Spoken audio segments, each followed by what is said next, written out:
Oh, well, friends, I want to ask a question. It was shared in our church email this week, and it was also, again, posted in the bulletin this morning, but it's a question of what do you do when you don't know what to do? What do you do in seasons or moments in life when you truly have no idea what to do? Every week I get to meet with a group of pastors, a group of folks who are kind of in the church planting world, and they're all around the country and even up in Canada as well. And we meet every week, and we have a moment at the beginning of our time together where we just talk about life and talk about what's happening. And this past week, there was a person in our group. She went on to share that, she's older than me. She's probably in her late 40s, early 50s, and she has a few adult children already, and one of them is even in seminary. They're all Christians. They've grown up their whole life in church, and she's been a pastor for a long time, and her husband love the Lord, love Jesus, serve him well, and their kids too, and their new families, and all the new things that they're part of. Truly amazing stuff. And completely caught us off guard. In the beginning of our meeting, she would go on to share that her son, who is off in seminary, serves in a local church in his area and growing in his understanding of the word. He called his mom just the week before, only to share that all this stuff that he grew up with and all the stuff that he's been learning about, he no longer believes it. In that moment, she could barely even figure out the words to speak, let alone believe that what was being said to her was really true. We raised you. How could you come to this place in your life, and how could you even spend all this time in school learning and studying and yet come to this place where you're no longer wanting to be a part of any of it? I remember we had this moment in our meeting where she shared that, and it was this point of where she began to bring out this question of, I don't even know what to do. We don't even know what to do. There's moments where it feels like the world just flipped upside down, and you don't know what to do next. You don't know what to say. You don't know what the right thing is. As a pastor, I am honored to be brought into people's personal lives when they have a lot of moments like this, whether they're people who are strangers or they're people who are friends, people I know or people who I don't know, are quick to kind of pull me in close and share the reality of what's happening in their life and the true condition of things. And when stuff really goes sideways in these moments of not knowing what to do, and frankly, in a lot of those moments, there's not really a great thing to share. There's not, oh, go do this. And as a person who is a great problem solver, I love to be a problem solver. I love to solve things, right? When Erin and I are hanging out at the end of the day and we're talking and she's sharing about all this stuff, I want to be the problem solver, but then she pokes me in the eyeballs and says, no, just listen, right? I'm still learning that lesson. But I am a problem solver guy, but to be in these moments with people and hear what they're struggling with, my heart breaks, but at the same time, there's these moments of, wow. What do you do when you don't know what to do? There's not really a great answer. There's not really a silver bullet to fix everything. These moments where we have lost complete control of life itself. And imagine driving down the road, and maybe you've lived a moment like this, but driving down the road and imagine going across a part of the street covered in black ice, and even if you're trying to steer the wheel of your car is going a different direction, if you know what I'm talking about. If there's black ice across the road, you have no control. And those moments of sheer terror as your eyebrows lift to the top of your forehead, and you're just going, ah, when you have no control. And you have no influence. Those moments of what do you do when you don't know what to do? There's moments of what do you do when really you can't do anything. And we find ourselves in moments and times and seasons of life where we feel so stuck. And there are even, just to be honest, there are times where we lean into the Word. We lean into even what we know about the Bible, and yet it seems like that God doesn't say a whole lot about moments like that. And so we feel scared, we feel lost, we feel worried. Our life feels like it's completely slipped away from us. You see, this morning I want to lean into the story of a guy named Jeremiah who lives in the Old Testament. Last week we leaned into the story of a guy named Amos, and this gentleman, Amos lived about 100 years before Jeremiah, and Amos was this guy who was used by God as this warning sign saying, listen, you're going the wrong direction. People of God, listen, you're ignoring the truth of the Lord. And what's happening is Amos is like all these street signs saying, hey, listen, a cliff is coming, 1,000 feet, 500 feet, 250 feet. There's Amos, and there's all these other people too, who, Isaiah is another one, and all these other people who are like these street signs saying, listen, watch out, a cliff is coming, make a turn. And the people of God never deter, they never change. They say, no, we're fine, that's all just made up stuff. And then finally they go over the edge, and all of it falls apart. And then that's where Jeremiah comes about. He comes a point where everything has fallen apart in his life. Where everything. He was about 30 years old when the very final destruction was brought upon their nation. If you understand the history of the Old Testament, there's the kind of this period after King Solomon where the people of God shattered to this northern tribe, this southern tribe, this northern and southern kingdom, and the Assyrian nation comes in and takes them out, and then the kind of the small region of Judah around Jerusalem and Bethlehem and all that.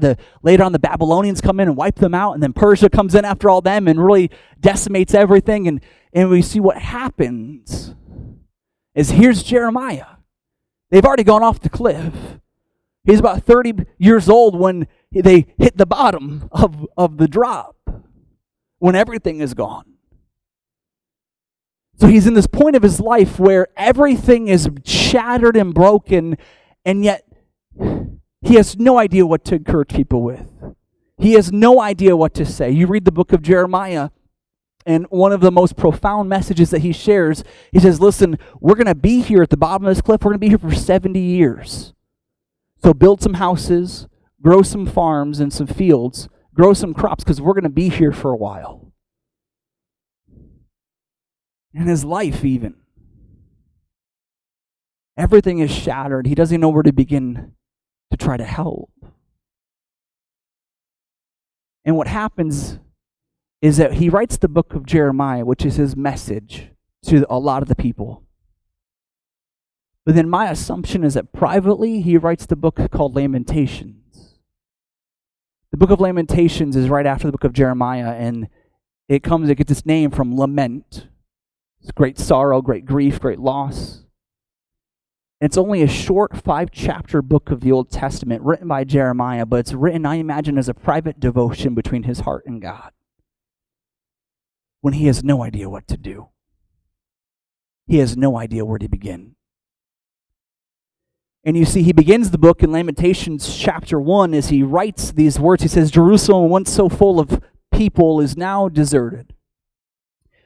She who was once great among the nations now sits alone like a widow. Once the queen of all the earth, she is now a slave. And he goes on for the next 10 verses talking about what once was and now is completely gone. He goes on to say, everything we once loved and held dear, the things that we enjoyed are now gone. Everything is gone. The friends that we had, the people we had. If you read through other of the prophets of the Old Testament, like Daniel is a great example, he is someone who has been taken as a captive to the new land, where Jeremiah stayed in the ruins. He stayed. He stayed with the small remnant of people there at the bottom of the cliff, as many of them were taken without choice now to the new land. And we read about, again, Daniel's story there. But understand, here they are. Everything is gone. And he goes on to write this in verse 12. He says, does it mean nothing to you all who pass by? There are people who would travel through Jerusalem. They'd come and see the news that they had heard.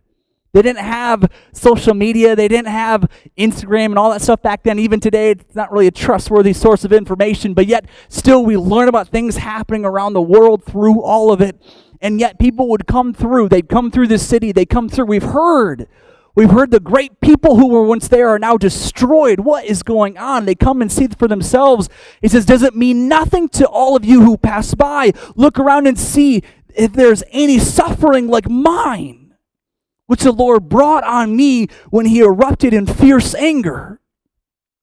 He has sent fire from heaven that burns in my bones. He has placed a trap in my path and turned my back. He has left me devastated, racked with sickness all day long. This is a moment. Elin, go ahead and jump back for me. We're on chapter 1, verses 12 and 13. Nate, if you don't mind giving her a hand, buddy. We got to scroll way back. We're way too far ahead. Thank you. Jeremiah, in this moment, everything is gone.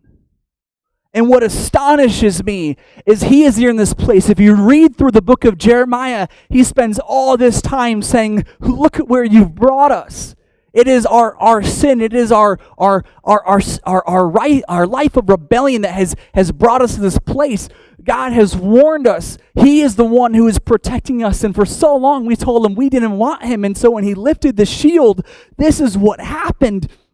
And in this moment, he doesn't billow into this rage of saying, I told you so. In this moment of Lamentations, he doesn't go in to say, look where you got us.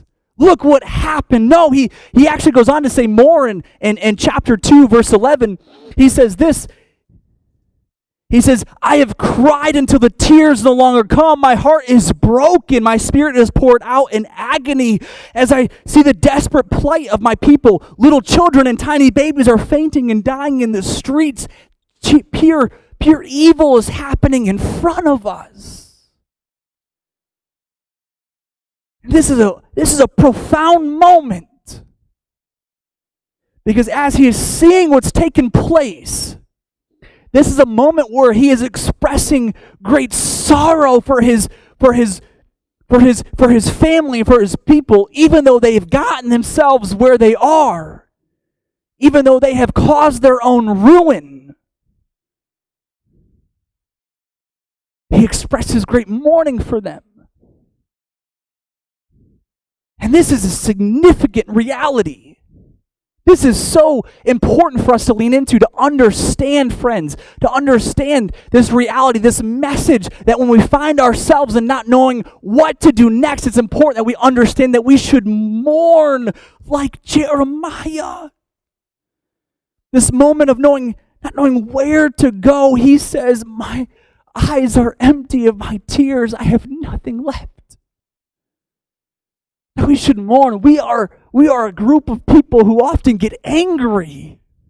And maybe I'm just speaking for myself, but I notice that as a culture, as a Western society, we often kind of hide. We take away our sorrow. We take away the pain of often moments we have when people let us down or when moments disappoint us, and we bury them. We bury them deep. We sweep them away. We try to do our best with numbing them. We numb them with drug addictions. We numb them with busy lives and busy schedules. It's just a way that us try to cope and just move through life. We just move through and we ignore all the chaos and the mess.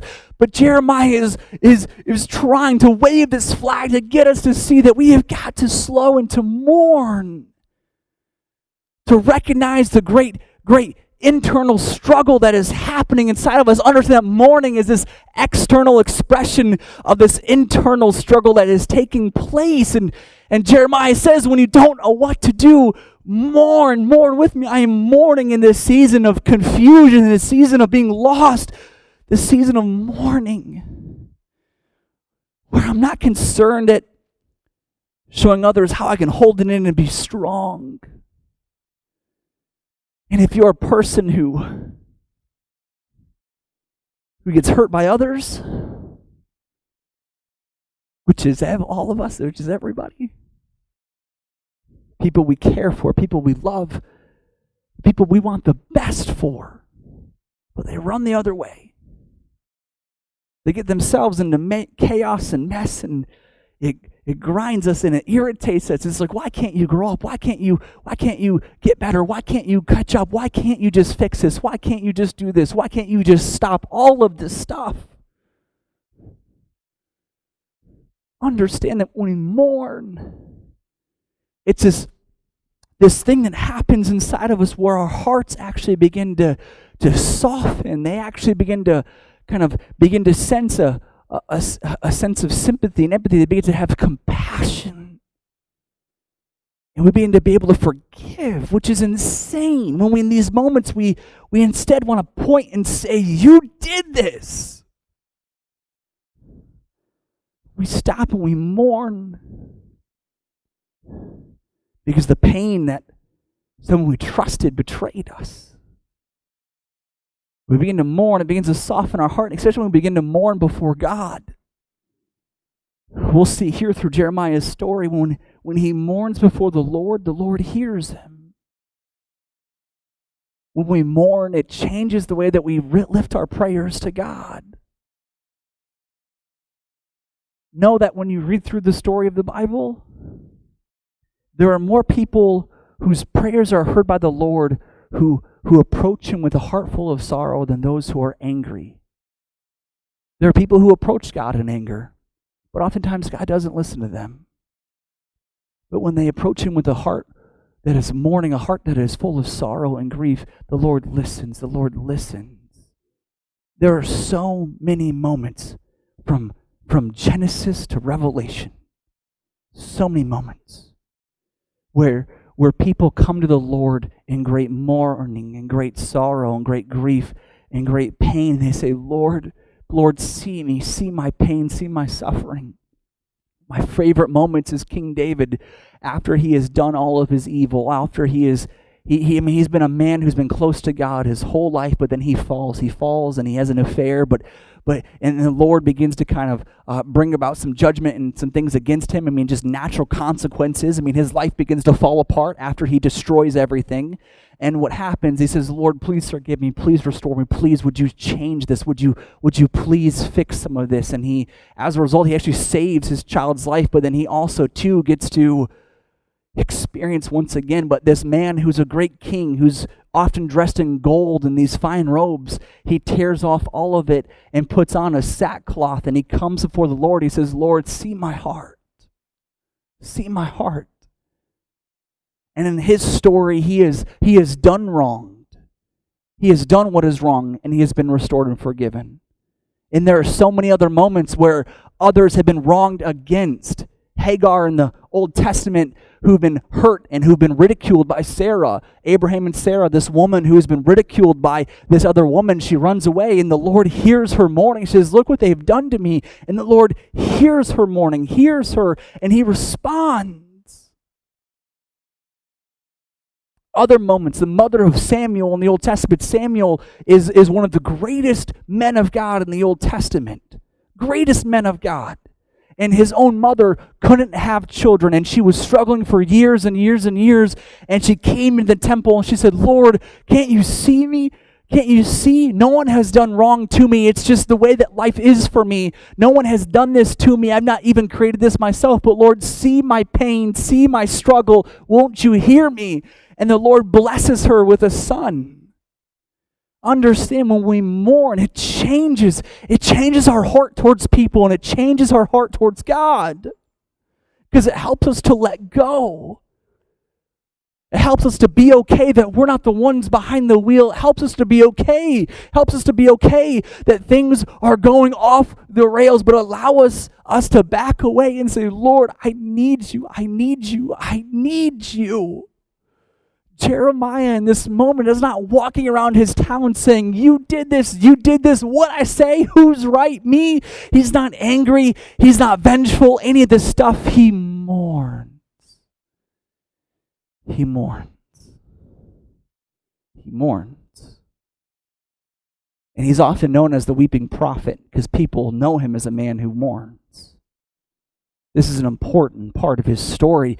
As he continues to write in Lamentations, he writes this verse in chapter 2, verse 14. He says, your prophets have said so many foolish things, false to the core. They did not save you from exile by pointing out your sins. Instead, they painted false pictures, filling you with false hope. Jeremiah shows us that when we don't know what to do, it's vital that we mourn, but in these moments of not knowing what to do, it is vital that we be people who stand firm by what is true. In this moment, he doesn't go around and begin to say, oh, it's okay. You didn't deserve this. He doesn't go around saying, wow, God is so mean. He's so mean, isn't he? He doesn't go around pointing the finger in anyone's face, but yet he still stands by the reality of the situation. He actually goes on parts of Lamentations where he even begins to, again, reference. This is more of a poetry book, often kind of written as a reflection of his soul, as more of a journal than necessarily a word for other people. But he very much highlights in this book the reality and of what our wrong deeds have done. And this is vital for us to understand because we live in a world, friends, we live in a culture where everyone loves to isolate themselves onto an island, and they love to invite you to come join them on the island. When they have done something, or they've been deceived, or they have done something they know is wrong but are refusing to admit it, or they're continuing in behavior, or they're unwilling to listen, or whatever it might be, understand that we are a culture that loves to justify ourselves and defend ourselves, and so we love to build these little islands where this little reality where we're not wrong. And so we live in a culture where people do that, and they love to invite us onto the island with them. Understand that we can mourn for people. We can mourn for their lostness without actually affirming their wandering path. We can mourn for people, have a heart that forgives, have a heart that is compassionate, have a heart that cares, that listens and loves, without being one that affirms the crime that has been done, without one being that affirms the sin that's been done or the confusion that's taking place or whatever it might be. Understand that sometimes as Christians in this world that is so chaotic right now, we often are like people who are very quick to draw the line. We're people in a culture right now where we love to draw the line and say, yeah, I'm not really in support of that. And what happens, we actually kind of spoil our own compassion. Imagine if a friend showed up at your front door and said, hey, I brought you some Chick-fil-A, but I accidentally sat on it in the ride over. He'd say, thanks, yeah, I'm not going to eat this.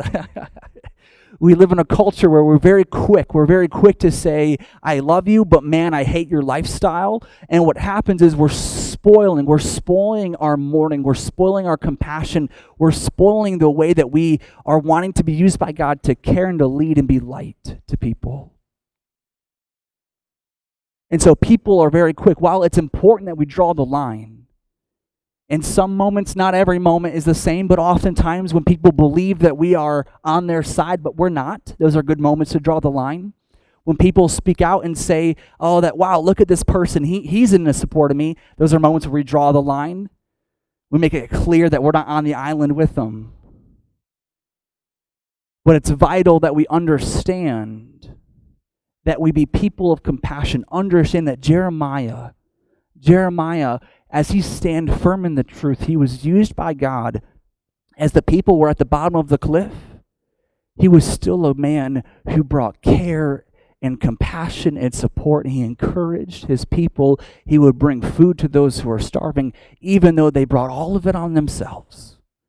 They made their bed and they were sleeping in it. I heard that a lot growing up. He still was a person who would come along, and he would still come. He still would come. He'd hold the truth in one hand, but he would mourn. He wouldn't cave in. He wouldn't agree with. But he would not allow his anger.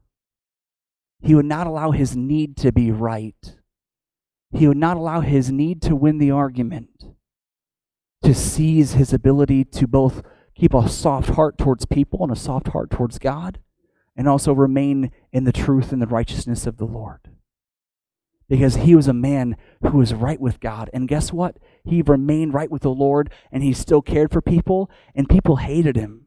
Understand, he is known as the weeping prophet. He's known as this person who cared for people, and his own people ended up killing him. Wow. It's terrible.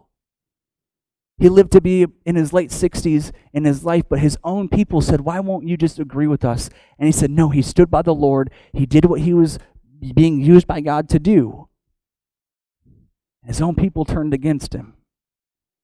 Understand this duality is not how we gain fame with people. This is not how we get people to like us. This is not how we can bring a horse to water and we can convince it to drink. This is simply the duality of the heart and the life that we are called to, like Jeremiah, when we are seasons, when we're trying to care and lead people, we're trying to handle situations, and we just don't know what to do. We've tried. We have a heart that mourns. We have a heart that holds on to the truth. And what is beautiful, friends, it is beautiful, is that Jeremiah goes on to say what actually becomes the central theme of the rest of his short book. He says this in chapter 3, verse 19. He goes on to say these words. He says, "The thought of my suffering and homelessness is bitter beyond words. I will never forget this awful time as I grieve over my loss, yet I will dare to hope when I remember this. The faithful love of the Lord never ends. His mercy never ceases. Great is his faithfulness. His mercies begin afresh each morning. I say to myself, the Lord is my inheritance, therefore I will hope in him." He goes on to say in verse 31, "For no one is abandoned by the Lord forever. Though he brings grief, he also shows compassion because of the greatness of his unfailing love. For he does not enjoy hurting people or causing them sorrow." Wow. This is significant because what becomes a theme of his book is his message. What frankly, probably not even intentionally, what becomes the message of his own journal to us is this message of when you don't know what to do, you trust in the words of the Lord. That in those moments of not knowing what to do for our adult children who have wandered, in those moments of not knowing what to do for the people who we've tried to raise, we've tried to encourage, the friends that we've tried to point in the right direction who yet have gone the other direction, even for ourselves, if we're in a moment of not knowing what to do, but life feels absolutely gone away from us, it is vital for us to hold on the words of the Lord, that his faithful love never ends. The Lord loves. He loves the one who has wandered more than you. He cares for them more than you. And we can take stock and take hope in this as we try to raise our kids in this world that is vicious. And I say to the parents of young children, this world is vicious. It is vicious, and it will do what it can to grab the mind of your child and drag it off into the ditch. Understand, that is the world we are in. I hear often from parents of adult children that the hardest season of parenting is when they don't listen to what you want them to do. They've moved on out of the house. And so take heed, my friends. The world is dark. Thankfully, God is good. And man, when we are at our wits' end and are ready to give up on people, it says the Lord doesn't abandon anyone forever. There may be seasons where he brings hardship and he allows things to happen in people's life, but understand we have a God of compassion, a God who does not give up. And that is good news. Amen, church? He is not giving up. Our God has grit. He loves to roll up his sleeves. He does not back down from a fight. Our God never gives up on people. And we can find great hope in his words, find great encouragement, find great comfort that our God has not walked away. In moments when we are struggling ourselves and don't know what to do, we've tried everything. We've looked at every possible answer and solution. We have to fall back on the words of the Lord. I remember when we were in the meeting earlier this week and the woman had shared that, and remember I stopped our meeting and we simply prayed. We prayed for her son and we said, Lord, all of our hope is in you. When we say that, it does not mean that he is our last resort. It means that he is the first one we look to. Because we live in a world where people love to hold on to what they believe is right. But we have a God who is good. We have a God who loves to try to peel off the hard layers of people's hearts. We have a Lord who loves to stand on his front porch and welcome them home as Jesus shares. We have a God who does not step away. In moments of life where it seems like people, one after another, begin to let us down, I encourage you to lean on God, because the King of Heaven will bring justice, he will bring correction, and he will bring about his truth. Understand that our King of Heaven, he fights for those who've been hurt. Know that. You may have been wronged, you may have been taken advantage of, but understand the King of Heaven sees that injustice, and he'll take care of you. You need to allow him to. He sees the confusion of your loved one. He sees their heart. And he loves them. He loves them. And he's not going to give up. You never know what the day might be or what the moment might look like when it finally clicks. And I encourage you, whether it be tomorrow or 20 years from now, lean into God and trust his words, because he will never fail you. Pray with me.